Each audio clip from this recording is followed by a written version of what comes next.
There is real evil in the darkest shadows and in the most ordinary places. These are the true stories of the innocent and the unimaginable. Jamie and Ben Shea find the perfect place to raise their children. But eerie sounds and ghostly voices puncture the quiet country night. An unseen menace lies in wait, intent on destroying their family and shattering their lives.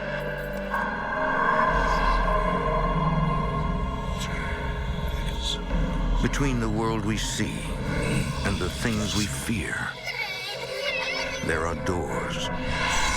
When they are opened, nightmares become reality.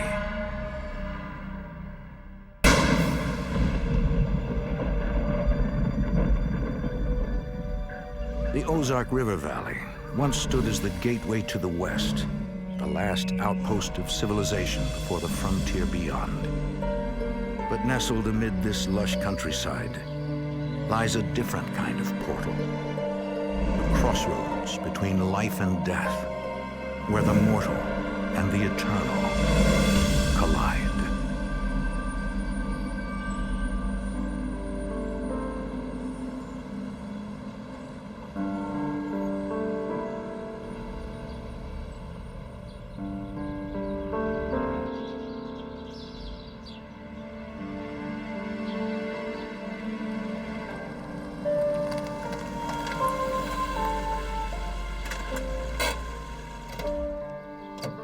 In October 2003, Jamie and Ben Shea's search for a larger home leads them to Markham, Arkansas, an hour outside Little Rock.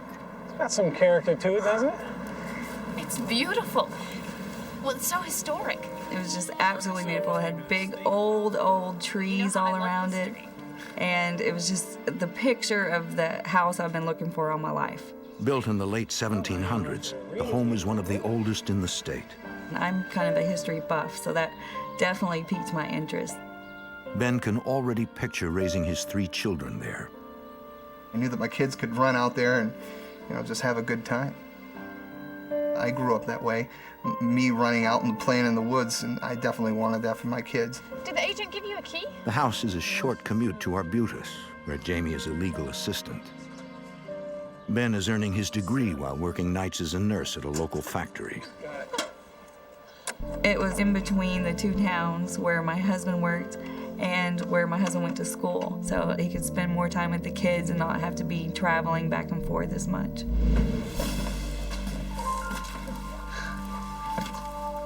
Not so bad. Well, I thought the walls would be peeling or something. I know.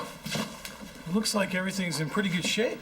There was a lot of room. I could totally see how the kids would have plenty of room to play. I knew as soon as I saw it that we had to have that house.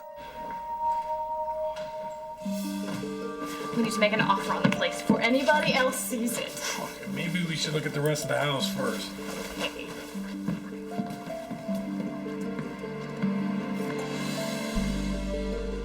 Wow, this is great.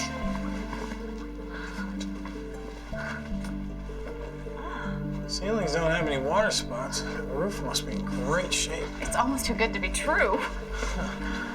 I'll say.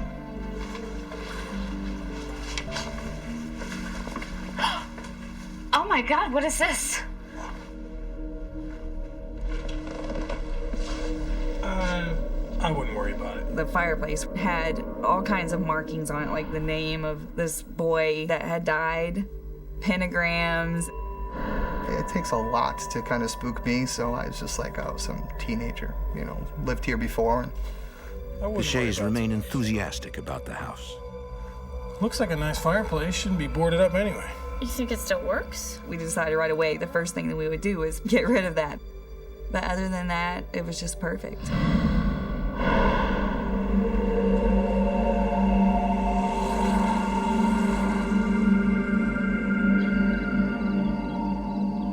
Within a few weeks, the family is all settled in. Wow, it's beautiful. Did you pick out those colors, Bridger? The couple's 3 children, 8-month-old Jackson, 5-year-old Bridger and 11-year-old Tori are delighted by their new surroundings. Oh, That's Taylor calling for me. Again? Did you get this many phone calls when you were her age? I am just glad that she's adjusting to her new school well. Give me one more.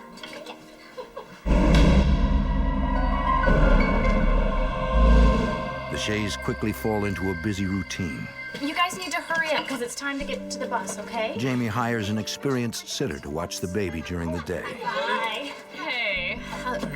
Ben, this is Molly. Molly's gonna be here with Jackson until I get home, okay? Sounds terrific. Ben works all night, so he'll be asleep. Till about 2, and then I'm off to class. Bye. Get some sleep, okay?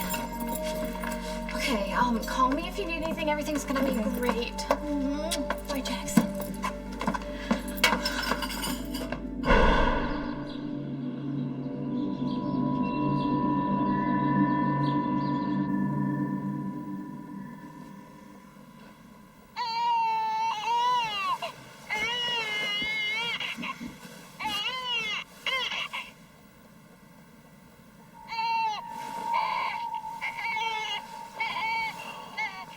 Molly, can you please get the baby?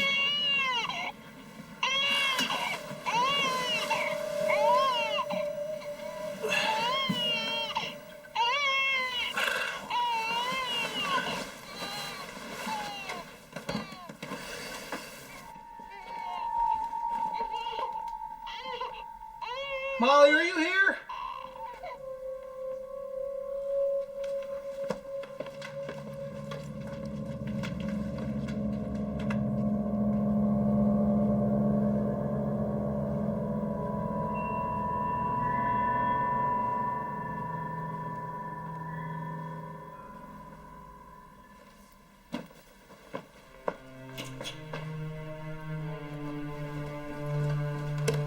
Molly?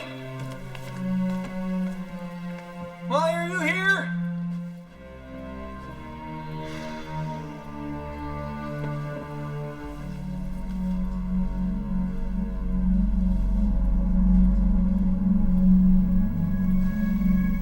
I knew for a fact I wasn't dreaming.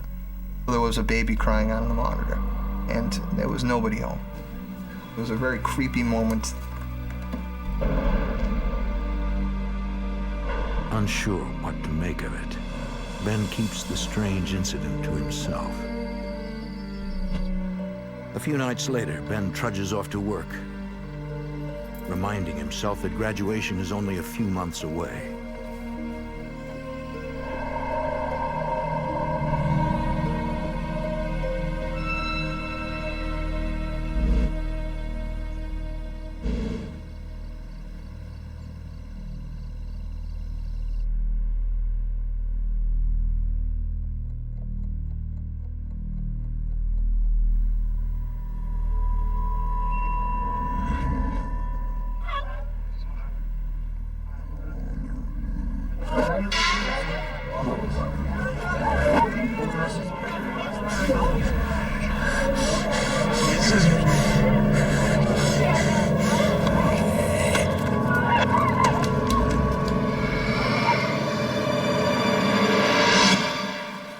Bridget, what are you doing up? I'm scared. People are talking in my room. Who's talking, Tori? No, it's not Tori. It was just a bad dream, Bridget. Now go to sleep.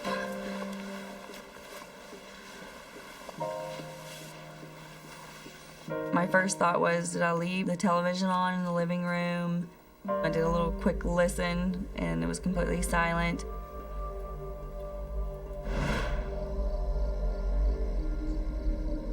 Later that night, around 3 a.m.,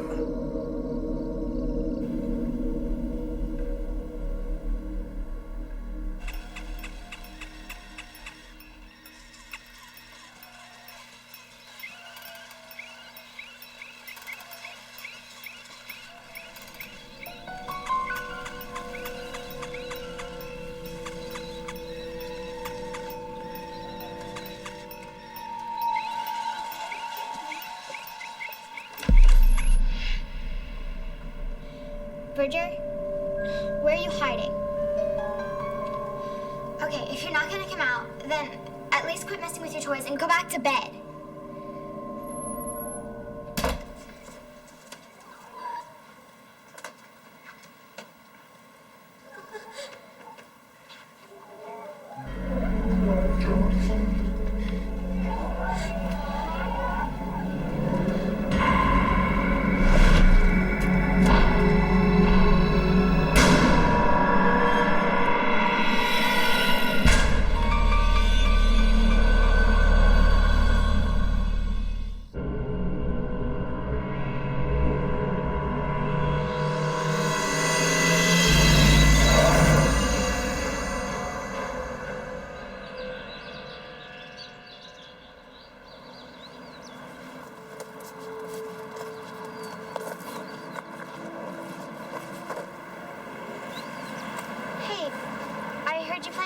Last night, and when I went to go tell you to keep it down, you hid from me.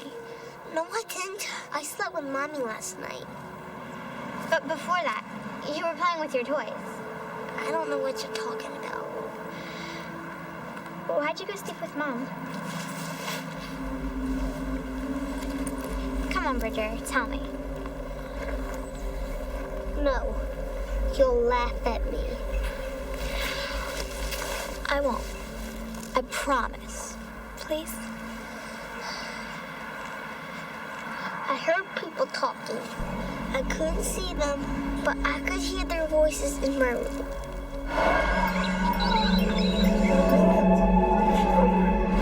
Did you hear them? To avoid scaring her brother, Tori does not tell him that she has also heard strange sounds. No, I didn't. It was probably just a bad dream. You're just adjusting to your new bedroom. That's all.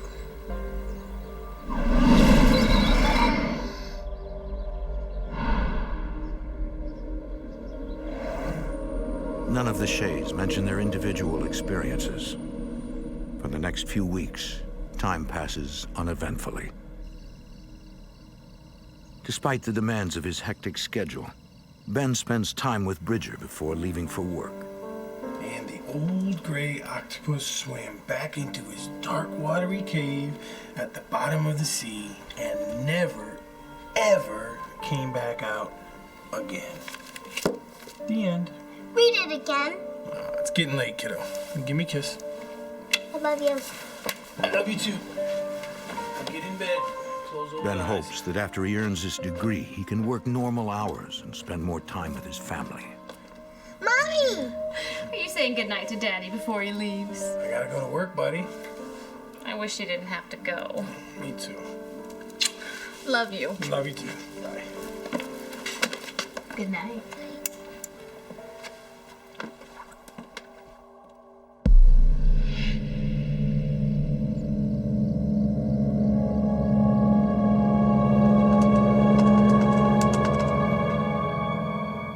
With all the kids in bed for the night, Jamie takes advantage of the quiet.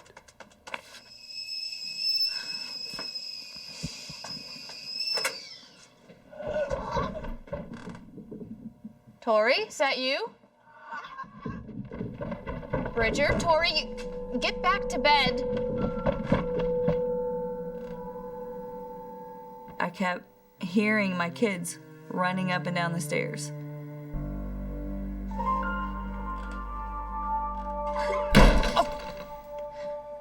Kids, get back in bed.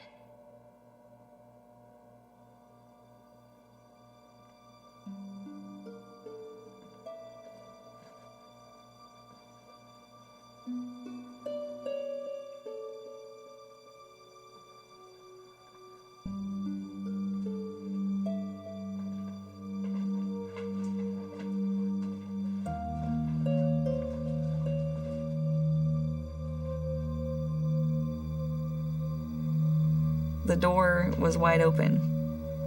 It didn't slam. I thought it was pretty creepy.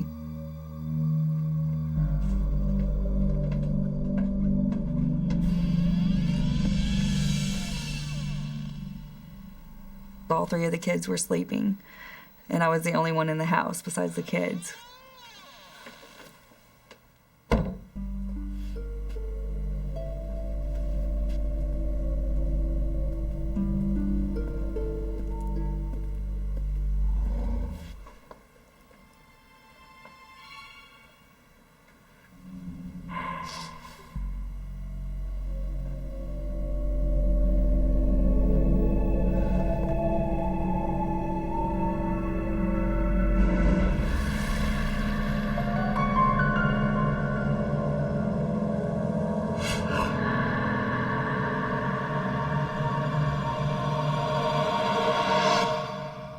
that weekend. The eerie occurrences nag at Jamie until she can ignore them no longer. Holly told me the weirdest story today. She said that she heard crying in the baby monitor, and when she went upstairs to check on Jackson, he was asleep. She said it looked like he hadn't even been crying.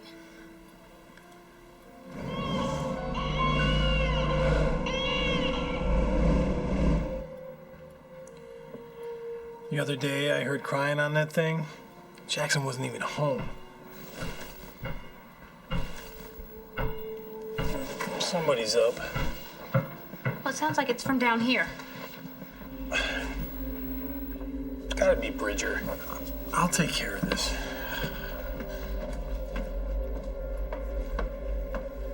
It sounded like a ball bouncing. I went to check on the kids and yell at them for being up so late and messing around. And you know, of course, everybody's sleeping.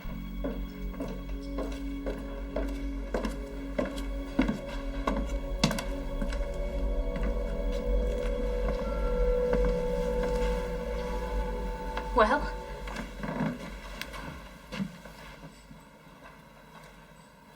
they're all asleep.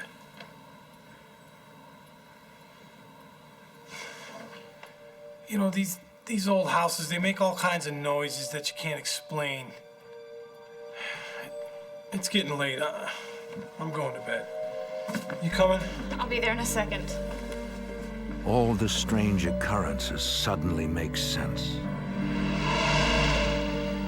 At that moment, I did start to get the feeling that we were living in a haunted house.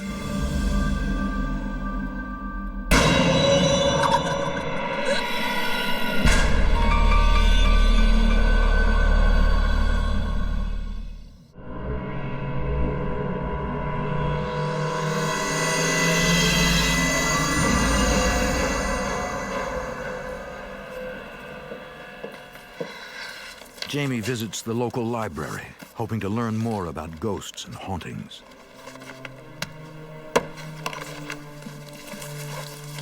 I'll finish this up for you. Okay. Brenda will finish helping you.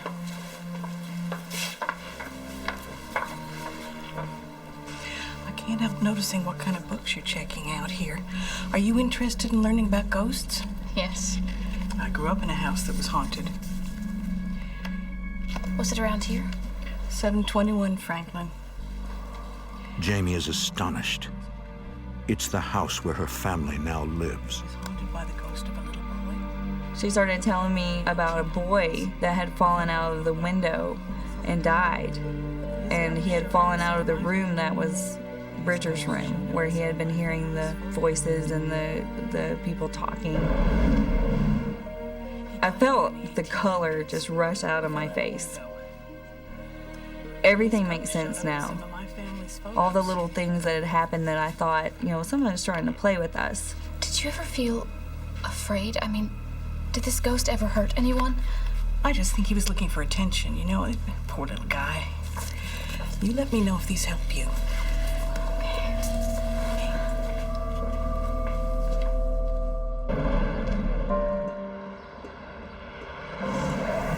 The next morning, Jamie eagerly awaits Ben's return home from work so she can tell him what she learned. She worries about how living in a haunted house may affect her children. No, you have to wait till it's cooked. It only takes 8 minutes. Hey guys, what you doing? Daddy! Hello. We're making cookies. Ooh, I see you're putting your Saturday morning to good use, huh? Bridger, your hands are sticky. Why don't you go wash them up? Can you help him out? Okay, Bridger, don't touch anything. Ben, I talked to somebody who's lived in this house before. How'd you manage that? She works at the library. I met her there. She says that there was a ghost in this house. A little boy. Little boy. I don't know what I feel about living in a haunted house. It was a scary feeling to know that we weren't the only ones there. Well, did she say that the ghost ever hurt anyone? Yeah, she said it never touched anyone. Ben assures Jamie that the little boy's ghost will not harm their family. Then we'll be fine. I didn't feel like it would really threaten her. You know, I just kind of thought maybe this haunting stuff will kind of die down. As the holiday season arrives, the activity quiets down around the house.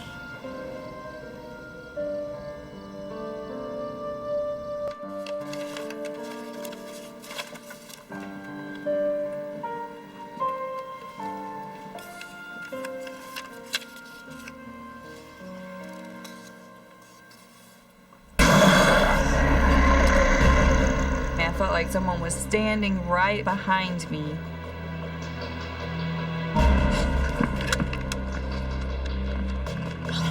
Some rest, though. I'll put in the paperwork. Let me grab that. First aid. Ben, thank God you answered. Jamie, what's wrong? I felt like I was being watched, and then suddenly I looked up and I saw him on my computer screen. You saw who? And I didn't get a good look at who it was, but What happened? it was evil. I'll try to come home early, I promise. It was very frustrating. And not being able to be there, I felt totally trapped. That was probably the first time that I felt threatened. I didn't feel like it was a little boy playing games with us. I knew that this was something different.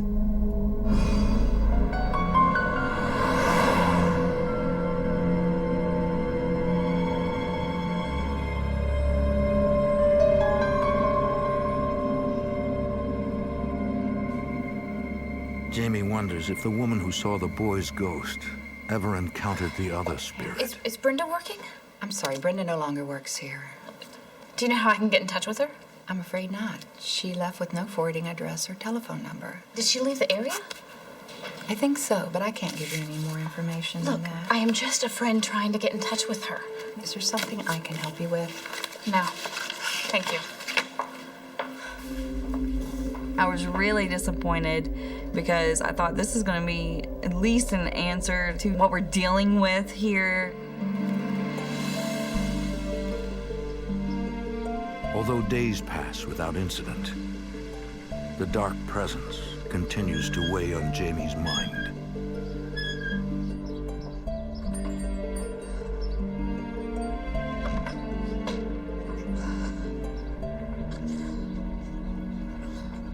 Aren't you forgetting something? My briefcase. Hey, don't forget to pick up Tori after school. She's over at Megan's. I forgot. Okay. I really had a real, just eerie, kind of sick feeling in my stomach.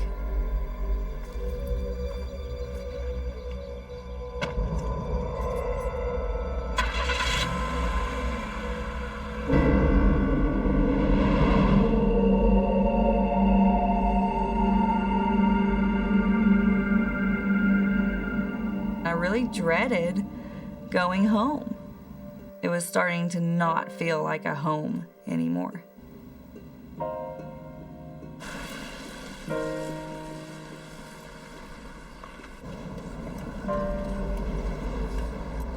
You enjoying working on that group project you and Megan are working on? Yeah, I'm finishing it now. Be great if you didn't hit all the bumps. Sorry, honey, there's road construction. Thought we'd have some pasta tonight. How does that sound?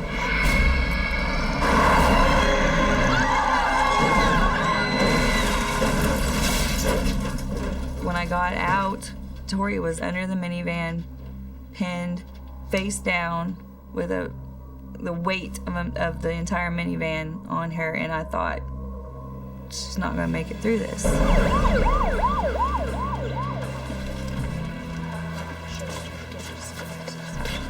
How is she?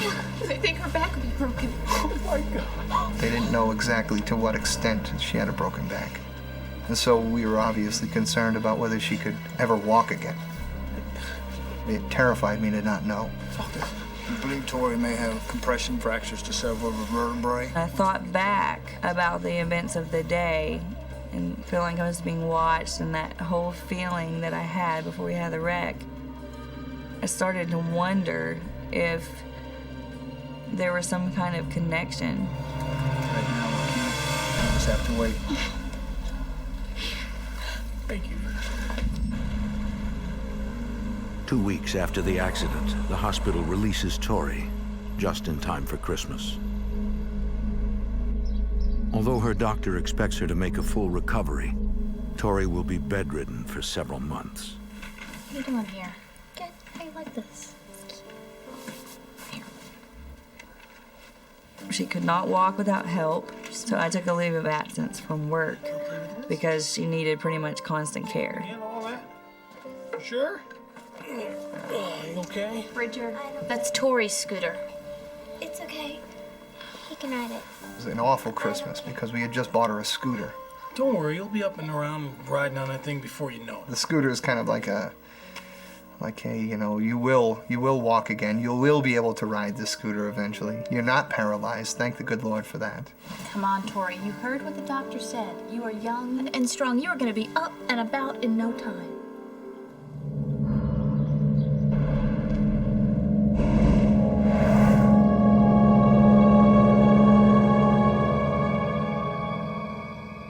Weeks pass. Jamie is so focused on Tori that she barely notices any paranormal activity. I really didn't think of anything else other than I wanted my daughter to be okay.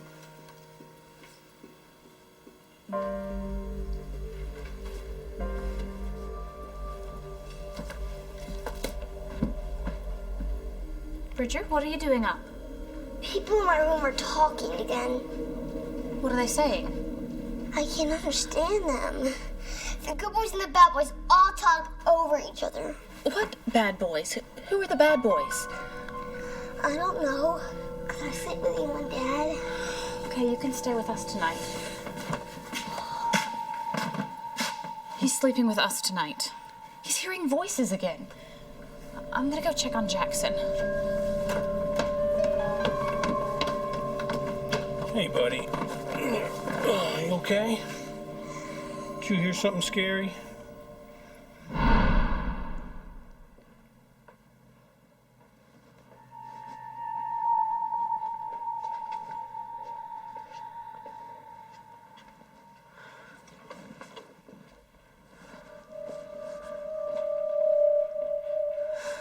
Jamie's relieved to find Jackson sleeping peacefully, unaffected by the voices that plague Bridger.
I just don't feel safe anymore.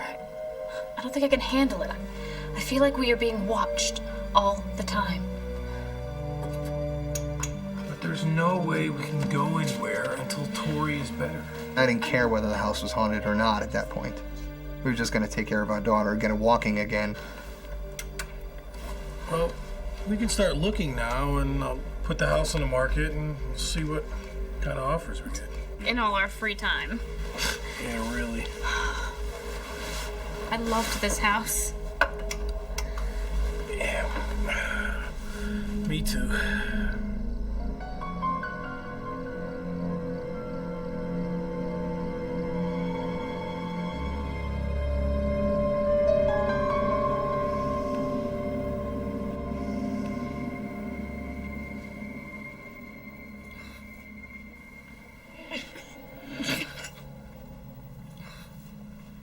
out, Ben.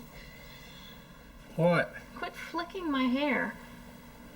What are you talking about? I didn't touch your hair.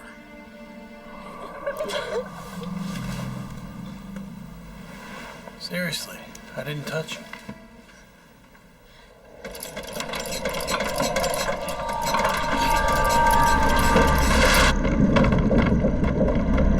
I'll go get Jackson. I think it's gonna be okay. What's happening? I'm just gonna go sleep in the living room.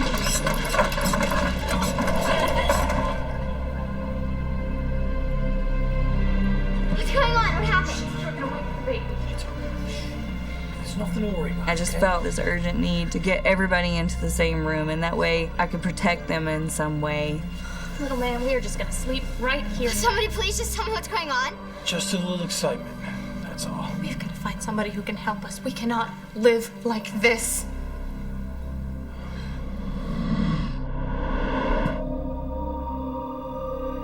There was an evil presence in the house that was out to harm us. And it wasn't the boy, it was something else. That it was starting to show itself more. And I knew we had to do something.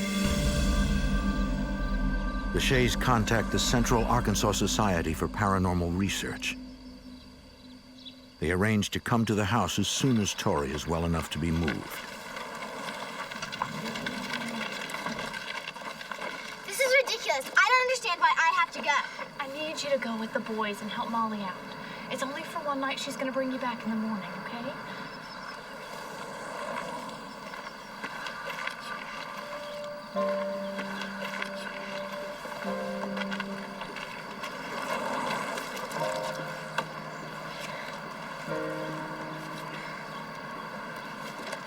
Thanks, Molly. We really appreciate you doing it such last minute. Why don't you take the kids out to get some pizza tonight, okay? I'll call.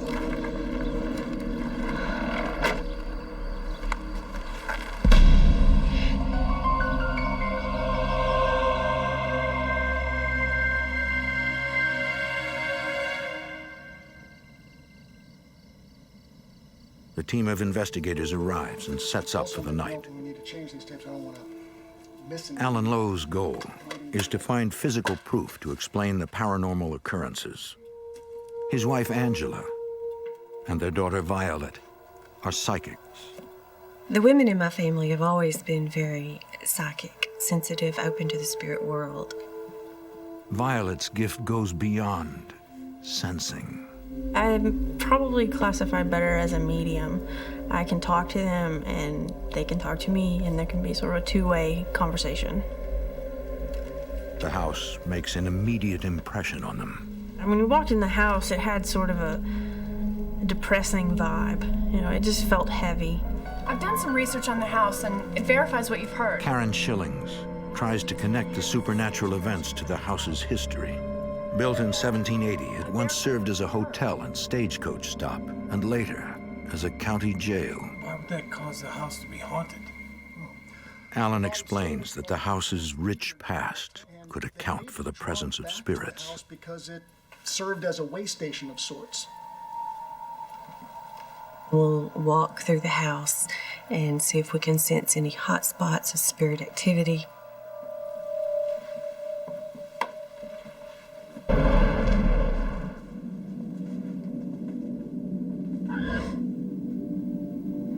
When I got to the top of the stairs, it was a sinking feeling. And it was definitely coming from that direction of the house, towards that room.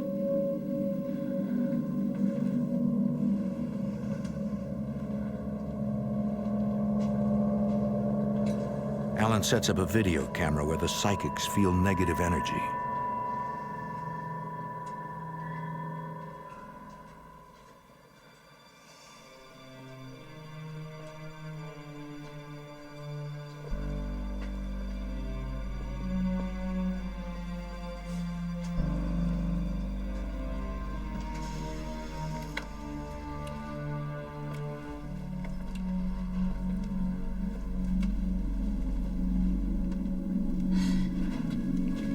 Are you all right?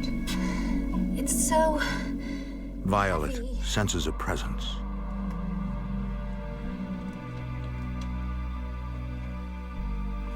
She thinks it wants to make contact, but is too frightened to approach her.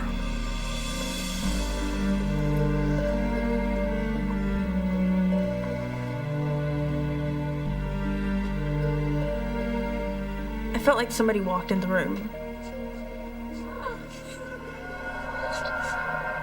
Don't be afraid. I mean, he was human, but he didn't look like he was really standing there. He was sort of see-through. Will you talk to us?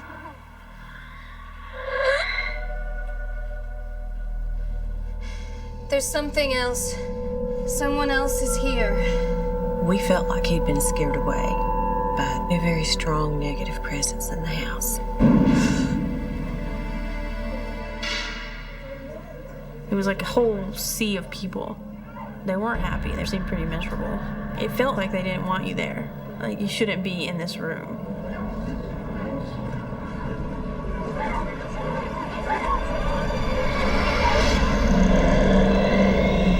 It didn't look human. This presence was something different, and it was really terrifying. I haven't been afraid of a house or a ghost since I was a young child, but this one scared me.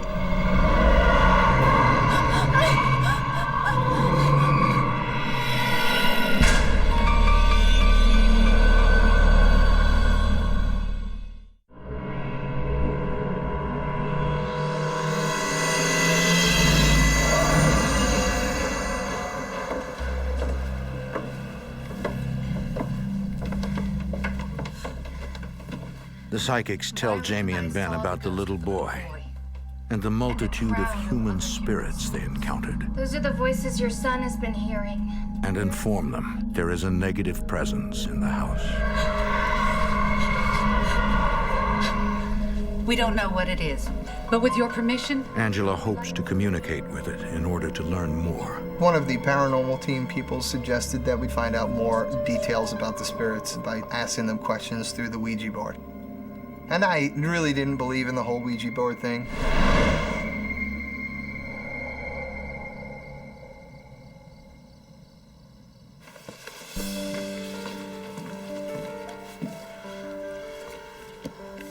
Skeptical because a Ouija board can be easily manipulated, Ben handles the planchette.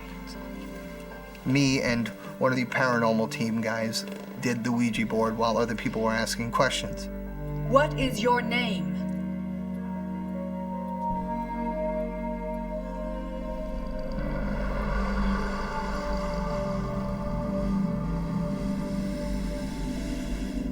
S.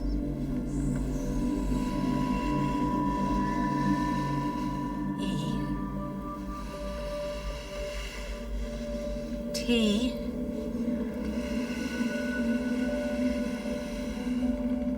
They contact the dark spirit and learn it calls itself Seth.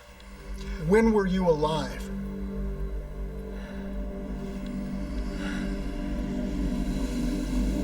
N. E. V. E. R. Never. And this was not a physical person who had died. This was a demon who had never lived. To know that you've actually been in this same house with some sort of demonic presence and knowing that it could do harm, it definitely it scares you. The planchette's erratic movement indicates Seth is extremely powerful. Have we seen you?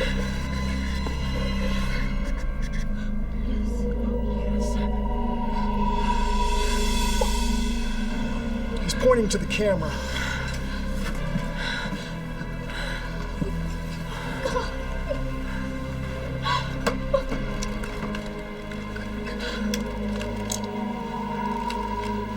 When I saw the figure on the video screen, I knew right away that it was the same figure that was looking down on us the day that we had the car accident. and I got that same sick feeling in my stomach. God! Can you think of any fortune-telling, conjuring, devil-worshipping that might have summoned a demon? Not us, but when we first moved in here, we found pentagrams and candles in the bedroom. We thought it was just a bunch of kids messing around. They might have opened a door they shouldn't have. A door? A portal to the other side. Show yourself to us. Unleash your powers. Whether it was those kids or someone else, evil had been invited into that house. Angela fears for the family's safety. The spirit was so negative and so evil and so aggressive that the possibility of the family being in danger was very real if something wasn't done. She recommends a ritual cleansing to clear the house of the evil spirit.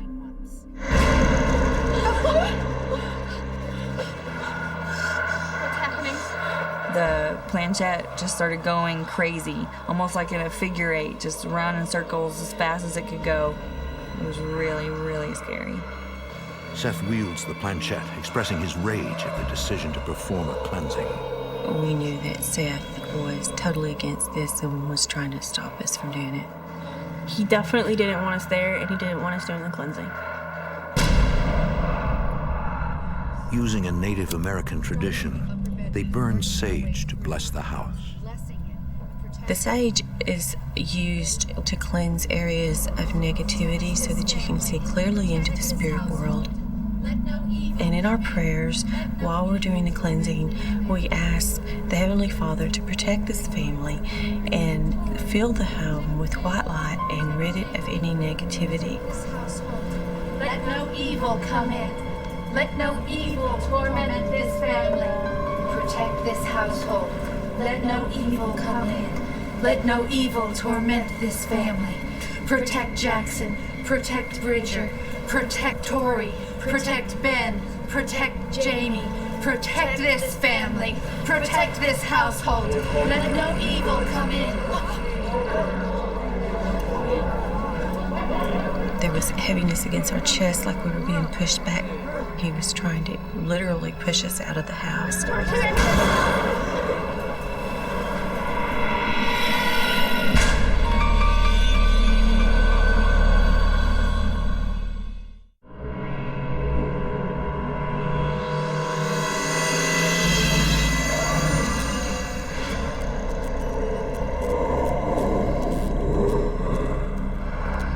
Angela and Violet continue their struggle to rid the Shea house of an evil entity that calls itself Seth.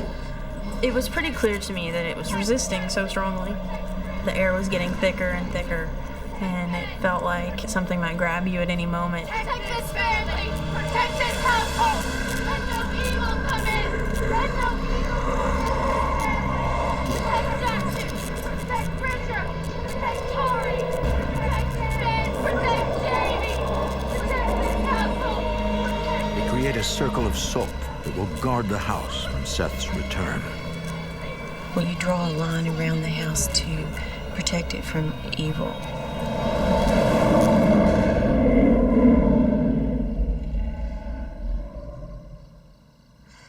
When we finished the cleansing, the entire atmosphere had changed.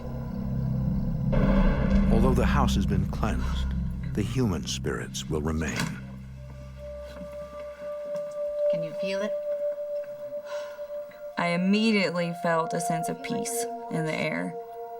I felt that the sense of evil had been lifted. We appreciate this so much. Thank you. Thank you very much.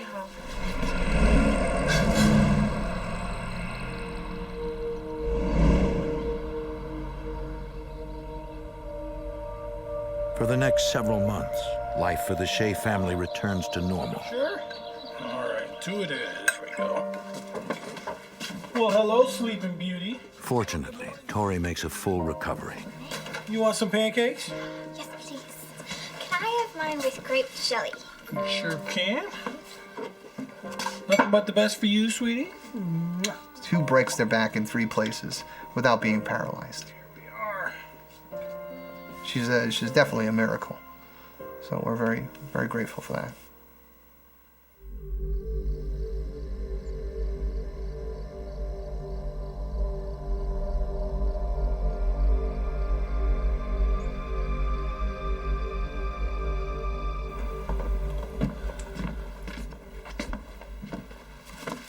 Come on, Jamie, it's the weekend. Look, I'm glad you're back at work, but can't this wait till Monday? No, I have a meeting first thing. Look, I'll take the kids to the fair tomorrow. You can have the whole house to yourself. I've been studying finals all week, and I haven't seen you. I guess I could take a break.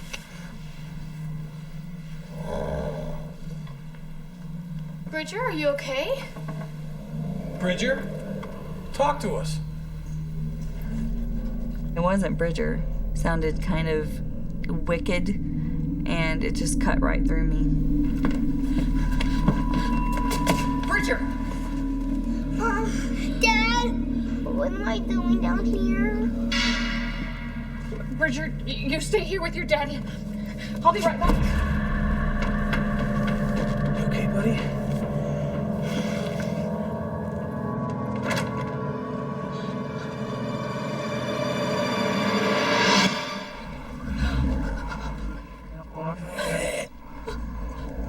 I could make out two voices. It just kept getting louder and louder and louder. I was just coming to get you.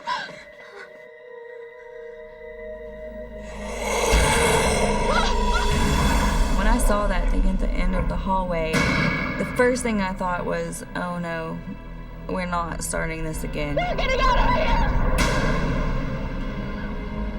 Although the cleansing forced Seth out, the house remains a portal to the other side.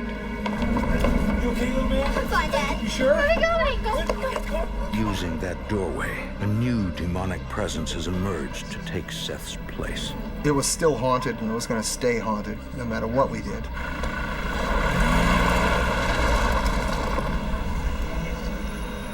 The Shays know that if they stay in the house, dark entities will continue to prey on them. Ben and Jamie immediately put the house on the market and moved to an apartment nearby. A few weeks later, Ben finishes school and the family starts a new life in a new town. We are a much tighter family outside of that home. We're not dealing with the constant stress of being haunted. You taught him well. I always thought when I was younger that it would be kind of cool to live in a haunted house. I would never want to experience that again. Soon, another family moves into the house. They hear the ghost boy playing, but have yet to encounter the demon that plagued the Shays.